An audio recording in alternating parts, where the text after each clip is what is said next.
வணக்கம். நீலா கார்டனுக்கு உங்களை வரவேற்கிறேன். வாங்க எங்கள் தோட்டத்தை பார்ப்போம். சப்ஸ்கிரைப் பண்ணுங்கள், லைக் பண்ணுங்கள், ஷேர் பண்ணுங்கள்.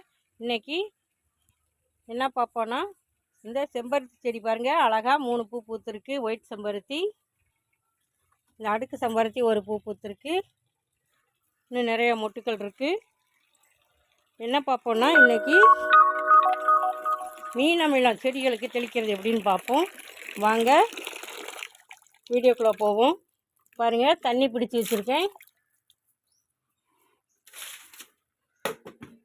இதில் மீன் அமிலத்தை கலந்துக்கிடுவோம். பாருங்கள், மீன் அமிலம் இதில் கலந்துக்கிடுவோம். இப்படி ஒரு 20 லிட்டர் வாளி, இதில் ஒரு 10 ml கலந்துக்கிடுவோம். இப்படி கலந்துட்டு பாருங்கள், பாட்டிலில் ஹோல் போட்டு வச்சுருக்கேன். அதில் இந்த மீன் அமிலத்தை எடுத்துக்கிடுவோம்.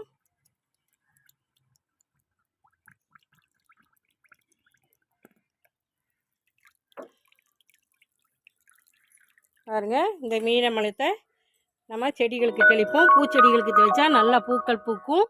காய்கறி செடிகளுக்கு தெளித்தா நல்லா காய்கள் பூவெல்லாம் காயாக மாறும்.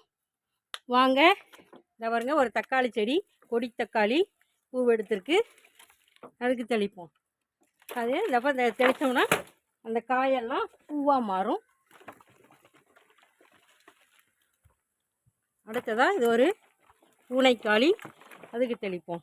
அடுத்ததாக ஒரு மொச்சை, இதுக்கு தெளிப்போம். இது ஒரு மிளகாய் செடி, இதுவும் அப்படி இதுக்கு தெளிப்போம். பக்கத்தில் கத்தரி செடி இருக்குது, இதுக்கு தெளிப்போம். அப்படி இந்த பூவெல்லாம் காயாக மாறும். மீன் அமிலம் தெளித்தா பாருங்கள், மிளகாய் நிறையா காய் வச்சுருக்கு. நிறையா காயும் ஏற்கனவே எடுத்துட்டேன். மீன் அமிலம் கொடுத்தான்னா திரும்பவும் நல்லா காய் பிடிக்கும். பாருங்கள், Bogan villa orange colour, double colour சூப்பராக பூத்துருக்கு. இப்படி மீன் அமிலம் கொடுத்தா பூ நல்லா எடுக்கும். பாருங்கள், இது டேபிள் ரோஸில் ஒரு வகை. இங்கே டேபிள் ரோஸ் ஆரஞ்சு கலர் பூ அழகாக பூத்துருக்கு. டேபிள் ரோஸு இதுகளுக்கெல்லாம் கொடுப்போம். இந்த செடிகளுக்கெல்லாம் கொடுத்தோம்னா நிறையா பூ பூக்கும். இது ஒரு சுண்டைக்காய் செடி, அதுக்கு கொடுத்துக்கலாம். இது ஒரு கத்தரி செடி, முள் கத்தரி. இப்படி இதுகளுக்கெல்லாம் கொடுத்தோம்னா மீன் அமிலம் நல்லா பூக்கும், காய்க்கும்.